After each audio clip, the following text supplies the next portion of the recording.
There we go. All right. Well, now it looks like we are live. I thought we were live there for a few seconds, but now we are live, it appears. Check out my new logo down there in the corner. Isn't that cool? I hope I pointed in the right direction because I'm actually seeing myself about 7 seconds late. So if you put, nope, I'm on the wrong side. The logo's over here.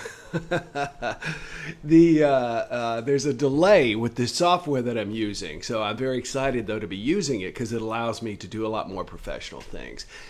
And as you can see, Teddy Bear is with me. I've had a lot of people say, oh, I didn't get to see Teddy. Well, what Teddy usually does is eat his breakfast, and then he comes and sits here for a second. Turn so everybody can see you. There we go. Anyway, Teddy eats his breakfast, and then he comes and lays down in my lap, and he's about ready to fall asleep. And somebody asked the other day, Teddy is a mini golden doodle. He is a F1BB mini golden doodle, which means he's very small for a golden doodle, but he's also very cute, as you can see. All right, you want to go to sleep and let me talk to everybody? Okay, here, get down in my lap. Jerome, good morning. Jerome, I think, has been with me every single morning that I've been doing these live. And I want to thank you. I want to begin this morning by thanking you because of all the shares you have given these daily jump starts. It's amazing. We had one video the other day that got over 5,700, reached over 5,700 people. So I want to thank you. That's because of your sharing. It's not because we're promoting this. It's because you're seeing benefit in this, and then you're turning around and sharing it with other people. And I want to say thank you. That's absolutely awesome. I'm specifically and deliberately drinking out of my Hamilton mug this morning because I want to talk to you about something having to do with the fact that I went to see Hamilton. So, here, I'll let Teddy just lie down and go to sleep. Anyway,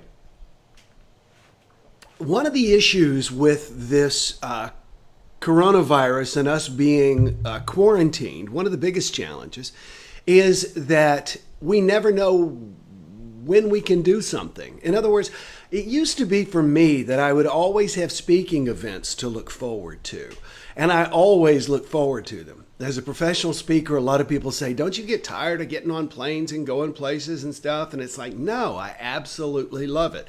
Every event is different. I get to meet lots of people. I get to see cities that I'd never seen before. I know we had somebody with us from Indianapolis a couple of days ago. Indianapolis has a drumming museum where you can go in and play drums from all over the world and see how drums are made. And I'm a drummer, and it's really awesome. They also have drums from like ZZ Top and Kiss and Queen and everything like that.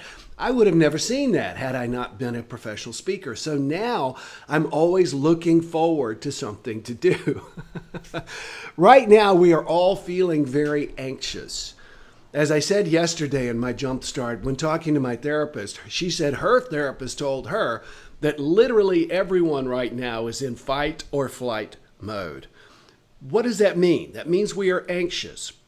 When you look up the word anxious, it's defined rather as fear over an uncertain future. Hello, Janet. Glad you are here. My high school friend Janet is here with us today. The word, I just went blank. The word anxiety or anxious means fear over an uncertain future. Well, has the future ever been any more uncertain than it is right now? Good morning, Janet.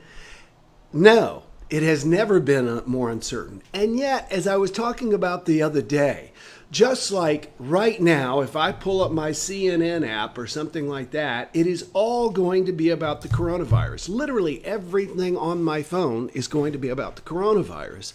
But before that, there was an equal amount of news, okay? Well, our minds are often programmed to worry about the future. Why do we do this? Studies have actually found that the reason that people worry is a way of preconditioning themselves for the worst possible outcome. In other words, if something, for example, if you have an elderly person in your life and you worry that they may get the coronavirus and die, it is your mind's attempt to try and get you to pre-prepare for that eventuality. The problem is it doesn't work. If it worked, you would think about it, worry about it, figure out ways to how you would adapt or handle it if it did come to pass, and then you would cease to worry. But it doesn't work that way. We continue to worry. We continue to be anxious and afraid of our uncertain future. Remember, anxiety means fear over an uncertain future. Gail Labadia, is that right? Glad you are here. Welcome. So our fear over our uncertain future is something that happens almost all of the time. In other words, anxiety is probably the number one thing that everybody walks around with is anxiety, because anxiety is fear over an uncertain future. And most people are afraid over their future. And at some level, our ego tells us that if we worry, we're going to prepare for it. Unfortunately, that's not true. What we're going to do is we are going to attract that eventuality to us. We are going to actually draw it to us, because you know where you focus your attention is where you go. And people have questioned me about this, and I've given so many examples of how that's true. But let me just give you one for you to think about, and that is the next time you're driving, which may be a while, but the next time you're driving, notice that if you look to the right side of the road, your car will automatically start to go in that direction. If you look to the left, you'll automatically kind of go in that direction. So the idea, of course, is to try and keep your focus forward. Looks like we've got some other people who have joined us. Miss Michaela Doherty is with us this morning. Good morning. Also, Lori Ann Kenny Carson. I think the uncertainty of not knowing when this will end adds to the anxiety, and that's the point. Thank you, Lori Ann. You are exactly right. We are fearing an uncertain future because we know for a fact the future is going to be a little bit different, in some ways positive and in some ways more challenging once we do come out of this. However, we don't know when this is going to end. You know, it's like if you were scheduled for a surgery. I had rotator cuff surgery a few years ago, which was extremely painful to overcome. To recover from, okay? And my doctor warned me how difficult and how painful and how long it was going to take. But I knew the surgery was coming up, and I knew the date of the surgery. So in my mind, I could mentally prepare somewhat for this. And then once it was over, it was over. Well, with the coronavirus, we don't know when it's going to be over. And so exactly, Janet. What you focus on grows and manifests. So, what are most of us focusing on? And Lori Ann just nailed it a second ago. Thank you for your contribution there, Lori Ann, by the way. What are we focusing on? We're focusing on uncertainty. We're focusing on not knowing when this is going to end. We're focusing on not knowing what the outcome is. We're focusing on you see, everything we're focusing on is not knowing. Not knowing. And much of what we're focusing on, we are dreading. We're dreading because we're afraid, because we don't know, because we don't know if our jobs are going to be there. We don't know if we're going to be able to pay the bills, etc., etc., etc. Now, many of you know that I've written 5 books: Complaint-Free World, Happy This Year, Happy Stories, Complaint-Free Relationships, and To You Love God. I just wanted to see if I could name them all. Anyway, in my research for my 2 books on happiness, one of the things that I discovered is that happy people often have something to look forward to. Unhappy people often have something they're dreading. Now, that sounds rather so obvious and self-evident, but I want you to take that in right now, especially given this. And by the way, if you're watching this in the future, after this is all over, and I know a lot of people do this, what I'm saying is equally applicable to you today, because I'm guaranteeing you that once the anxiety of the coronavirus gets dialed down, anxiety is going to get dialed down up over something. In fact, the media makes its living over anxiety.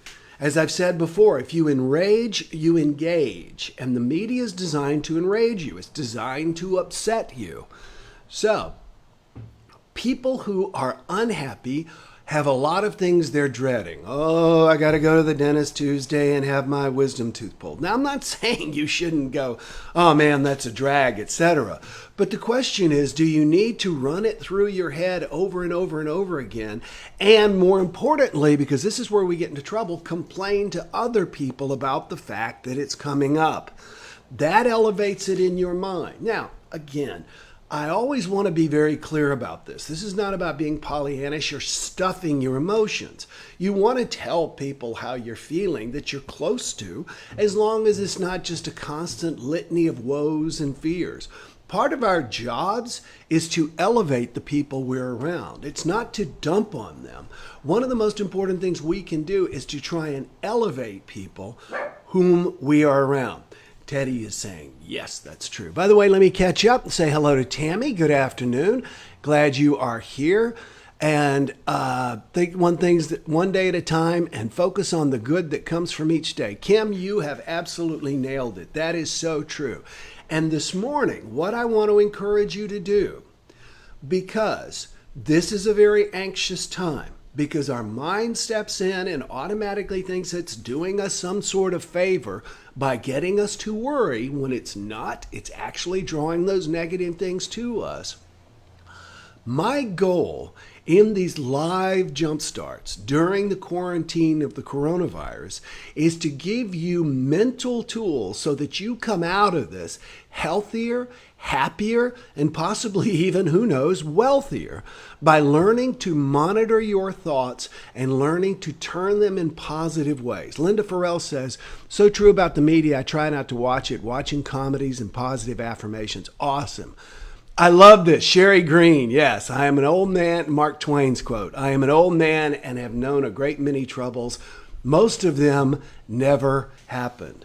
So here's what I want you to do today. This is your assignment for today, and I know you got the time, all right?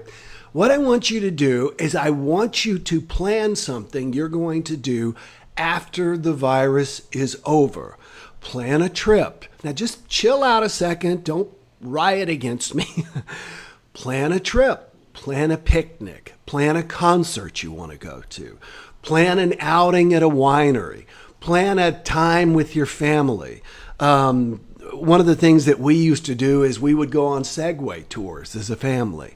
So look into it. Plan on it and have something to mentally get excited about. Have something to look forward to. Now, I'm not saying you have to go ahead and schedule it. Right now, you probably couldn't. Most things are shut down. But I want you to create it in your mind and to be absolutely certain in your mind that this is something you are going to do. And to think about what you're going to do when you get there. Let me give you an example. I was scheduled to go to Kansas City to see my daughter this week, as part of a speaking trip. Whenever I go on a speaking trip, we usually try and swing me off into Kansas City so I can see my family. Janet says let me just catch up. Janet says, worry and anxiety breaks down our immune system. Absolutely. Absolutely. So while you're inside and you're concerned and you're afraid about the coronavirus, you're actually making yourself more likely to get sick from the coronavirus. Great idea. Good evening from New Zealand, Juana says. Hello, great to see you. So glad you are here from New Zealand. I think you're the first person this week to check in from New Zealand. Lorianne says, great idea. Anyway, normally what I would do is I would go to Kansas City and I would spend time with Leah. Well, I can't do that right now. My flight was canceled by the airlines. It's not a possibility. It's not safe for me and it's not safe for other people. So what I'm going to do is plan out an extra special trip the next time I'm able to go. Maybe it'll be May, maybe it'll be June, something like that. But I'm going to plan out now so I have something to look forward to. I want you to consciously create something that you're going to look forward to. Because as I started to say, I'm jumping all over the place today. And that is, I don't have my speeches to look forward to because I'm not able to speak. Now, September, wow, I've got like 4 speeches in 4 days, and I've got like 2 or 3 more that are in that. It's just going to be crazy. So I've got all of that to look forward to. but September's pretty far away. So I want to think of what is the next big thing I'm going to do as soon as this is over. How am I going to celebrate? And it's got to be something that I genuinely look forward to, so that when I start to think, oh man, this is a drag, I can't do this, I can't do that, I can't do this, but I'm going to think, but I'm going to do this. So let me dream this out with you. The next time I go to Kansas City, we are going to go eat at Tasty Thai, my favorite Thai restaurant. And then we are going to go to the Nelson Atkins Museum. By the way, notice how I look off to the side. There's your neuro-linguistic programming. When you think about the future, people that look up and to the right, I think, if they're thinking about the future. Anyway, we're going to go there. We're going to go to the Nelson Atkins Museum. And I think we should do another Segway tour. It's been a couple of years, so I think we should do that. And let's see what else. Oh, I'm going to go see my buddy Brian and my buddy Ben. And get a massage from Shonda, all the people that I know and love and miss there. And you know what? I honestly, having just done that little practice with you, I feel happier than when I began this. I wanted to share this with you as a process, but I want you to understand that just doing it as a role play, basically, to explain it to you, has literally made me happier. So your mind is probably going to go to what you can't do, and you need to have something to look forward to. And earlier on, I wanted to see who said something about focusing on the present. Was it, here it was Kim. Kim Haverkamp said, we need to focus on the present. You know, this idea, my dog never knows he's going to the vet. Teddy never knows he's going to the vet until I get him there. And then he's very unhappy. He'll start to shake and everything like that. Okay, I could tell Teddy, now Teddy, we're going to the vet next week, so you might want to mentally prepare for that. But Teddy does not have, and I actually looked it up. I knew it was in our prefrontal cortex, but I looked it up, and we have what is in our brain. Oh, I had it. Anyway, it's a little walnut-sized part in the front of your brain. It's part of your prefrontal cortex. I look like I'm doing a unicorn impression here. Anyway, it's part of your prefrontal cortex, and it is what anticipates the future. And it can either anticipate it in a positive way, fear, worry, anxiety, or it can anticipate it in a positive way, expectation, anticipation, looking forward. So please understand that part of your mental breakdown during this process is you're going to be thinking of all the things you can't do now and telling yourself, don't look forward to doing things in the future. I was going to go to an opera with someone very special to me, and we weren't able to go because obviously it was canceled. Well, I think we need to talk about when we're going to go to the opera again, or maybe a plan a time to watch the opera online, because so many operas and things. I noticed the other day that Broadway is still continuing to put out free Broadway parts of shows and things like that. So I want to leave you. Jessica, good morning. I am so glad you're here. I'm just about to wrap up, and so please go back and watch this. And so I want you to not only have something to look forward to when the virus quarantine is over. This is key. I want you to have something to look forward to today. Today. One of the things I really appreciate about the Florida Speakers Association, of which I'm a member, and the National Speakers Association, is that during this time, they are just pouring content on us. Last night, there was a event to help us understand how to better work with speaking bureaus. Tonight, we're going to talk about how to do virtual speeches. In other words, like this, but deliver a speech, because I actually have one scheduled. Someone hired me and they said they're going to turn their physical event into a virtual event, and they still want me as the keynote. The point is, I looked forward to that thing last night. I look forward to this one tonight. I've got some people I'm going to call today, and I want to look forward to that. Figure out some things that you can look forward to. Since I started doing this daily JumpStart with you live as opposed to pre-recording them, Mark Gleason, glad you are here. Late again, and it's 1 p.m. and in Scotland. That's okay, Lisa. We are glad you're here no matter when you get here. There is no late in our world. I won't make a joke. Not the time for that kind of a joke.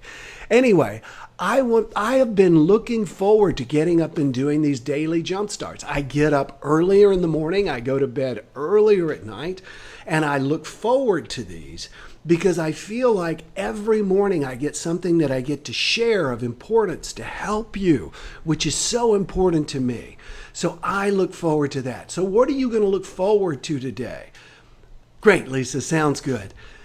Be sure and make a list of things that you're going to look forward to today, but more importantly, plan something that you're going to do once the quarantine is over. And I don't just mean, oh, I'm going to go to get together with my friends and we're going to play board games. Which friends? What are you going to serve? Whose house are you going to be at? What game are you going to play? Figure it out. Make it a fait accompli. Make it something that is a definite thing that is going to happen. And then bring it back to mind to remind yourself that you have things to look forward to so that your mind doesn't focus on things to dread. Okay? The media is in the dread business. So, begin to focus on what is good, what is positive, and what you're looking forward to today. And look forward to being with me again tomorrow. Because so many of you, it's like we really are building a community. I'm seeing the same people here. Lori Ann, Kenny Carlson, I look forward to your talks. Thank you. Building them into my daily routine. See, you just made my point for me. So I'm going to wrap up now by saying thank you again. Thank you for all of the shares that you all have done of my videos. As I mentioned at the beginning, we've had some videos reach as many as 5,000 people. Our daily count is getting bigger and bigger, and it's because of you sharing these videos. So as soon as I hit end video, I will post it, and you will be able to click share, and you're able to share this along with others. And something to remember, please, don't let this get you by. I have I think it's 500 videos in my YouTube channel. My YouTube channel is willbowenvideo.com. So if you want something to binge watch, no, that's not right. It's willbowenvideo.com. There we go. If you want something to binge watch, it's going to make you feel better, make you happier, make you healthier, go check it out. And also be sure and share all of these with your friends and family. Listen, enjoy today. Look forward to seeing me in the morning because I'm already looking forward to seeing you. And do me a favor, invite your friends. Invite your friends to join us. And I'll see you live 8 a.m. Eastern Daylight Time tomorrow morning. Enjoy today, and Teddy and I will see you tomorrow. Bye-bye.